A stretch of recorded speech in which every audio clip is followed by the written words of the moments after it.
தம்பி தங்கைகளுக்கு வணக்கம். இன்னைக்கு காலையில கதவை திறந்த உடனே இந்த 2 குட்டிங்க, அதுக்கப்புறம் ஜாஸ் வெயிட் பண்ணிட்டே இருந்தா. ஜாஸ் எப்பயுமே வீட்டுக்குள்ள வரமாட்டா, ரொம்ப பயந்தவ. எனக்கு ரொம்பவே ஆச்சரியம் ஆயிடுச்சு, 2 குட்டி வேற வந்திருந்தது அப்படின்னு சொல்லிட்டு. சரி ஓகே, அவளுக்கு பக்கத்து வீட்டுல இருந்தா, பக்கத்து வீடு ஹிந்திக்காரங்க பசங்க வீடு. அவனுங்க பேச்சுலர்ஸ் தான். அவங்க வீட்டுல ஆக்சுவலி இருந்துட்டு இருந்தா. நேத்து தான் நாங்க செக் பண்ணோம். கடைசியில பார்த்தா இன்னைக்கு காலையில வீட்டுக்கு வெளியில உட்கார்ந்துருந்தா. சரி ஓகே, அவ இங்க வீட்டுல இருக்க பாக்குறா வச்சுக்கிட்டு அப்படின்னு என்னால புரிஞ்சுக்க முடிஞ்சது. ஆனா பார்க்க ரொம்பவே கியூட்டா இருந்தது. இந்த பாரதியார் பாடியிருப்பார்ல, வெள்ளை நிறத்த ஒரு குட்டி, அதுக்கப்புறம் என்ன கலர்னு எனக்கு தெரியல, மறந்துட்டேன். ரொம்பவே அவமானப்படுறேன் அந்த சாங் தெரியலன்னு சொல்லிட்டு.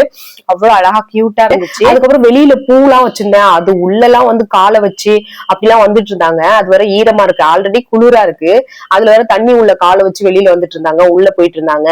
பயந்து பயந்து போயிட்டு இருக்காங்க. ஆக்சுவலி அவங்களுக்கு அடையறதுக்கு ஒரு இடம் தேடிட்டு இருக்காங்க, அது கிடைக்கல. அதுக்காக தான் சுத்தி சுத்தி வராங்க. தண்ணியில வேற நனைஞ்சிட்டு அப்படியே குளிர் அவங்களுக்கு. செம்ம கியூட்டா இருந்தாங்க. ஆனா பாக்குறதுக்கே செம்ம கியூட்டா இருந்தாங்க.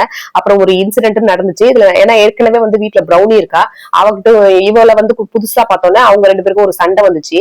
அதையும் நான் நெக்ஸ்ட் வீடியோல நான் போஸ்ட் பண்றேன்.